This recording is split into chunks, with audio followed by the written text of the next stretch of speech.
నేను అసలు నాకు ఇంకోటి తెలిసిపోయా, నేను ఏది కూడా నేను నో అనలేను. ఎందుకంటే ఏ క్యారెక్టర్ కన్నా చేయాలని ఒక లోపల ధైర్యం ఉంటుంది నాకు. అలాగే కదా నువ్వు 15 సినిమాలు. మీరు నెక్స్ట్ వచ్చి గేమ్ చేంజర్ ఒకటి ఉంటుంది, యూ కాంట్ ఎక్స్పెక్ట్. అవునా?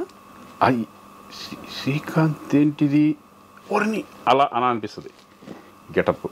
నార్మల్గా నీకు ఇందాక లేదు చెప్తున్నావు, నువ్వే చెప్తున్నావు ఇది ఏ క్యారెక్టర్ అయినా నేను వస్తే. నాకెందుకు కాన్ఫిడెన్స్ ఏంటంటే నేను చేయగలనా లేదా అనేది చిన్న ఉంటుంది. ఎట్లా ఇప్పుడు బోయపాటి గారు చెప్పినప్పుడు అయ్యో ఇదేంటి అనుకుంటాను. నేను నమ్మేది ఏంటంటే గెటప్ కుదిరిందంటే మనం చేసుకుంటూ వెళ్ళిపోవచ్చు.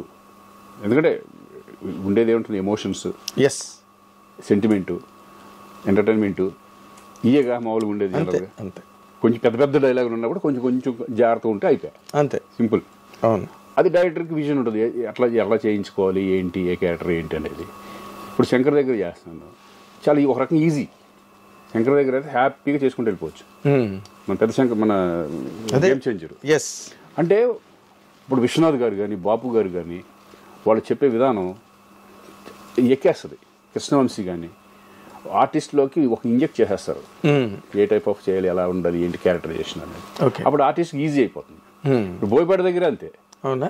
టప్పు ఎలా చేసుకుంటూ పోతాడు, అంతే. పెద్ద కాంప్లికేషన్ ఏముండదు షూటింగ్లో, ఏమి లేదు. ఆయన కావాల్సింది చెప్పేస్తాడు, చేసుకుని పోతాడు.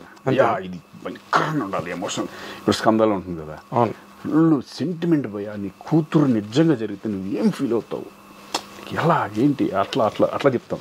చాలా అసలు వేరే స్కందలో అసలు అరిస్టోక్రాటిక్గా కార్పొరేట్ డిగ్నిటీ అది కూడా ఇంపార్టెంటే. ఆ క్యారెక్టర్ ఏమన్నా తేడా వచ్చినా ఆ సెంటిమెంట్ పడకపోతే క్యారెక్టర్ పోయినట్టు. అది కూడా మెయిన్ కీలకమైన పాత్ర కదా కథకి. కంప్లీట్ గా ఆ బ్లాక్ ఏదైతే ఉందో కార్పొరేట్ అదంతా కూడా సెటప్, మెయిన్ సబ్జెక్ట్ దాని మీద కాబట్టి దాని మీద very important character. Yes, exact. ఏం చేసినా ఎవరు చేసినా కూడా దట్ ఈస్ ఇంపార్టెంట్ క్యారెక్టర్ అది. అవును. తర్వాత ఇప్పుడు నువ్వు 2 సార్లు నీ నోట్లోంచి వచ్చింది గేమ్ చేంజర్ అని. చిరంజీవితో చేసావు, ఇప్పుడు మళ్ళీ రామ్ చరణ్తో చేస్తున్నావు. చరణ్తో ఆల్రెడీ మన గోవిందుడు అందరు వాడేలే. అందులో కూడా చాలా విచిత్రమైన క్యారెక్టర్, ఎంటర్టైన్మెంట్ వాళ్ళే క్యారెక్టర్ నిజంగా. అది బాబాయ్ క్యారెక్టర్. అసలు ఆ డ్రెస్సులు గిస్సులు గోలగోలగా అసలు అంటే అవి ఛాలెంజింగ్ ఉంటాయి మనకి, సరదాగా. అవునా? ఎంటర్టైన్మెంట్ అనేది చాలా సరదాగా ఉంటుంది. అసలు చాలా విచిత్రమైన ఒక అంటే ఏంటి, రికామిగాళ్ళు ఉంటారు కదా విలేజ్లో, పడుతుంది అమ్మ నాన్న. అసలు కొన్ని సీన్లు దాంట్లో ఉంటాయి, గోడ మీద ఎక్కి అమ్మ అన్నం పెడతాంటే అవన్నీ లేవు కొన్ని. గోడ మీద ఎక్కి అన్నం పెడతాంటే ఇక్కడ నుంచి కామెంట్లు వేసుకుంటూ ఉంటాను అక్కడికి. అసలు భలే ఉంటాయి సీన్స్. అవి కట్ అయినాయా? అవి కొన్ని కట్ ఎడిట్ అయినాయి. కానీ ఉన్న మట్టుకే చాలా బ్యూటిఫుల్. సినిమా మొత్తం రన్లో నీ క్యారెక్టర్ చాలా చాలా విచిత్రంగా, వెరైటీగా భలే కట్ చేశాడు. శంకర్ దాదా ఎంబీబీఎస్ కానీ, సంక్రాంతి కానీ పెద్ద సినిమాలు చేశాను కదా మధ్యలో. హీరోగా ఉన్నప్పుడే నేను మధ్యలో చేసేవాడిని.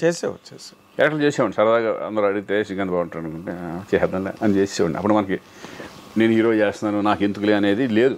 లేదు. నువ్వు అందరికీ అవైలబుల్గా ఉన్నావు, అదే నీ సక్సెస్. అసలు ఫస్ట్ సక్సెస్ ఇండస్ట్రీలో. ఎవరిని దూరం పెట్టలే, ఎవరి దగ్గరికి వచ్చినా సినిమా వెళ్ళాం. బట్ కెరీర్ ఎలా వెళ్తుందో అనేది మన చేతిలో ఉండదు. అదే ఇప్పుడు రామ్ చరణ్తో మళ్ళీ చేస్తున్నావు కదా, ఇట్స్ అనే very bigger dimension. Game changer, Shankar, అది దేవరా కానీ, ఎన్టీఆర్తో చేసే దేవరా కానీ అది గెటప్పే. ఓకే, అది బ్యూటిఫుల్ గెటప్. అది లక్కీగా ఇది పట్టడం, ఈ రెండు పట్టడం నాకు బాగా అడ్వాంటేజ్ అయింది. అదే ఇప్పుడు రామ్ చరణ్తో మళ్ళీ చేస్తున్నావు కదా, ఇట్స్ అనే very bigger dimension. Game changer, Shankar, అది దేవరా కానీ, ఎన్టీఆర్తో చేసే దేవరా కానీ అది గెటప్పే. ఓకే, అది బ్యూటిఫుల్ గెటప్. అది లక్కీగా ఇది పట్టడం, ఈ రెండు పట్టడం నాకు బాగా అడ్వాంటేజ్ అయింది. అది అఖండ తర్వాత నేను వారిసు తమిళ్ వారిసు విజయ్తో చేశాను. అక్కడేమో కన్నడలో ఒకటి అతనితో చేశాను, మన పునీత్ రాజ్ కుమార్ లాస్ట్ ఫిల్మ్ అదే మేము చేసింది పాప అతనితో. Puneeth Raj Kumar is very wonderful person. అలా మంచి ఈ పెద్ద చేసుకుంటే వెళ్తున్నాం. ఇప్పుడు కన్నడంలో కొన్ని సినిమాలు అంతకుముందు కూడా చేసావు కదా? అంతకుముందు కూడా చేసాను. ఒక సినిమా సరదాగా చేస్తూ ఉంటా. ఎందుకంటే నేను హ్యాపీగా ఒకసారి సరదాగా చేద్దాం అనుకున్నా. కన్నడం మాట్లాడతావు కదా? కన్నడ పుట్టి పెరిగింది అక్కడే ధారవాడలో చదువుకున్నావు. సరదాగా అప్పుడప్పుడు అడిగితే మంచిది వస్తే చేద్దాం అనే పద్ధతిలో ఉంటాం. అదే ఇక్కడ అలాగే ఉన్నావు, అక్కడ అలాగే ఉన్నావు, ఎక్కడైనా ఒకలాగే ఉన్నావు.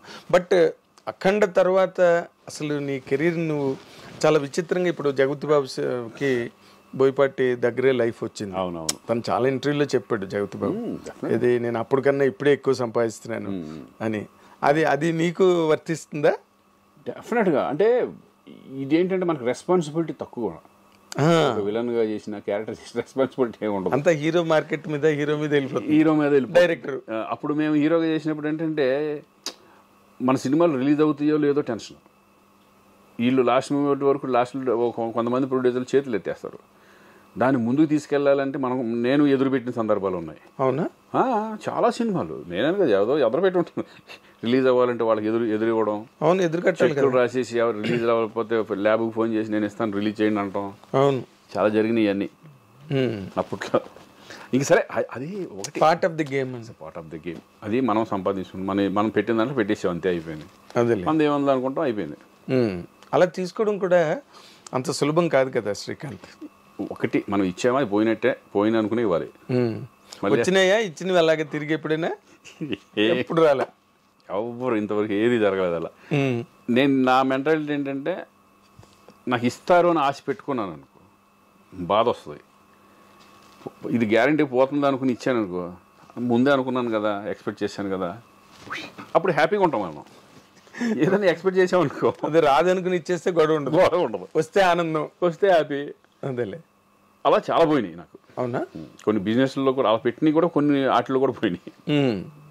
ఇక అయింది. ఇక పార్ట్. అంటే ఇప్పుడు in terms of your remunerations అవి ఇప్పుడు బాగా కాస్ట్లీగా ఉన్నావా ఇండస్ట్రీలో? డెఫినెట్గా కొంచెం ఉంటుంది. ప్రతి సినిమాలు చేస్తున్నాము. అదే సక్సెస్ వచ్చినప్పుడు ఏంటంటే కొంచెం ఇదివరకు మీద కొంచెం బెటర్గా హీరోగా ఉన్నదానికంటే నాకు తెలిసి నేను ఇప్పుడు బెటర్గా ఉన్నాను అనుకుంటున్నాను. నేను టెన్షన్స్ లేకుండా. డబ్బు కంటే ఇంపార్టెంట్ ఏంటంటే ఇక్కడ మనకి టెన్షన్స్ ఉండకూడదు. ఇక రెస్పాన్సిబిలిటీ 25 సంవత్సరాలు తీసుకున్నాం, 25 years వరకు ఆల్మోస్ట్ నీకు హీరోగానే చేసుకుంటూ వెళ్ళాను కదా. అవును. ఇప్పుడు రిలాక్స్డ్గా చక్కగా మా రోషన్ గారు వచ్చిన తర్వాత వాడు చూసుకుంటూ మనం అలా తన కెరీర్ని చూసుకుంటున్నాం. మన సినిమాలు మనం చేసుకుంటూ మధ్య మధ్యలో కోట బొమ్మలు లాంటి క్యారెక్టరైజ్ మంచి సినిమాలు వస్తే హీరోగా ఒక డిఫరెంట్ కాన్సెప్ట్లో వెళ్దాం అనే ఉద్దేశం కూడా ఉంది. 2-3 జరుగుతున్నాయి మన ప్రాజెక్ట్స్. ఓకే, నేను హీరోగా చేసేది, బట్ డిఫరెంట్ కాన్సెప్ట్ వెళ్దామని. ఓకే, కొత్తగా క్యారెక్టరైజేషన్ కొత్తగా ఉండాలి. మన పర్ఫార్మెన్సెస్ కానీ మనం సోలోగా మనం, ఎందుకంటే ఇప్పుడు ఓటీటీలు వచ్చినాయి, కొంచెం అడ్వాంటేజ్. బాగా ఇదివరకు కంటే ఇప్పుడు బాగా అడ్వాంటేజ్. ఇప్పుడు ప్రొడ్యూసర్లకి చాలా అడ్వాంటేజ్ కదా. అలా నాకు 2-3 అవి జరుగుతున్నాయి. ఇవి కూడా సెలక్షన్ చక్కగా నీట్గా చేసుకుని వెళ్దాం అంతే. అదేలే, అంటే ఇప్పుడు ఎవరైనా ఒక కొత్త డైరెక్టరు ఒక కొత్త కాన్సెప్ట్ పట్టుకొస్తే నువ్వు ఎంకరేజ్ చేస్తావా? 100% డెఫినెట్గా. కొత్త డైరెక్టర్లు కదా, వీళ్ళు మళ్ళీ సరిగ్గా హ్యాండిల్ చేస్తారు. నేను ఎక్కువ చేసిన వాళ్ళే, చిన్న వాళ్ళు చాలా చేశాను నేను. అలా ఏమిడదు, కానీ కొత్తగా ఉంటే డెఫినెట్గా నేను చేయడం జరుగుతుంది. అదేలే, ఆ రోజుల్లో నువ్వు అందరితో, ఒక రాఘవేంద్రరావుతో లేదా దాసనారాయణ గారితో యాక్ట్ చేశాను, బట్ ఆయన డైరెక్షన్లో చేయలే. ఆయనతో కలిసి యాక్ట్ చేశాను. దొంగలుడు చిన్నలుడు అని. చిన్నలుడులో చేశాను. చిన్నలుడు 1-2 సినిమాలు చేశాను ఆయనతో. అంత ర్యాప్ ఉంది మళ్ళీ, కానీ ఆయన డైరెక్షన్లో చేయలే. అదేలే, ఆయన ఒక్కరినే మిస్ అయ్యావు అయితే. ఆయన డైరెక్షన్లో ఒకటి మిస్ అయ్యాను. అలాగే ఆర్టిస్ట్లో రామారావు గారిని మిస్ అయ్యాను. నాగేశ్వరరావు గారితో చేశాను, కృష్ణరాజు గారితో చేశాను, కృష్ణ గారితో చేశాను. తర్వాత ఇంక చిరంజీవి గారు, వెంకటేష్, నాగార్జున, బాలకృష్ణ, శోభనబాబు గారితో చేసావు. శోభనబాబు గారితో చేయలే. ఓకే, శోభనబాబు గారు చూడాలి. ఆయన నేను చూడకూడదు, చూడలేదు నేను. అవునా? చూడలేదు, ఎప్పుడు కలవలేదు. అప్పటికే ఆయన ఇండస్ట్రీ వదిలేసి మానేశారు కదా. ఎప్పుడో మానేశారు ఆయన. ఈవి గారి సినిమా లాస్ట్లో ఒకటి చేసినట్టున్నారు, తర్వాత వచ్చిన తర్వాత. ఇప్పుడు నార్మల్గా రామ్ చిరంజీవి గారితో చేసావు నువ్వు, ఆయనతో మంచి క్లోజ్ అసోసియేషను. రామ్ చరణ్తో కూడా ఆల్రెడీ చేసావు, ఇప్పుడు మళ్ళీ చేస్తున్నావు. అసలు వీళ్ళిద్దరి మధ్యలో నీకు కనిపించే ఒక స్పష్టమైన డిఫరెన్స్ కానీ పోలిక కానీ? ఇద్దరిలో ఇదే నాకు తెలిసి పోలికలే ఉన్నాయి ఎక్కువ. అవునా? ఎక్కువ పోలికలే. అంతేనా? అంటే ఆర్టిస్టుల్ని చక్కగా చూసుకోవడం కానీ, ఇది కానీ ఎక్కువ. అంటే చాలా ఎలా ఉంటుందంటే, ఇప్పుడు అన్నయ్యతో చేసినప్పుడు ఆయన కష్టపడే విధానం, ఇవన్నీ కూడా చరణ్లో ఉంటాయి. కష్టపడే విధానం చరణ్లో ఉంది. ప్లస్ కామన్ ఏంటంటే చక్కగా ఇప్పుడు మామూలుగా చూసుకుంటే భోజనాల దగ్గర కానీ, ఆర్టిస్టులను బాగా చూసుకోవడం కానీ, ఫుడ్ అందరికీ చక్కగా బాగా వచ్చిందా లేదా, బాగుంటుందా లేదా యూనిట్లో చూసుకోవడం, ఇవన్నీ కూడా ఆయనకి ఉంది. చరణ్ కూడా same. Okay, same. Charan is అంటే అనేలాగా డిగ్నిఫైడ్, అంటే ఎక్కడ చాలా పెద్ద, చాలా మెచ్యూర్డ్ గాయ్.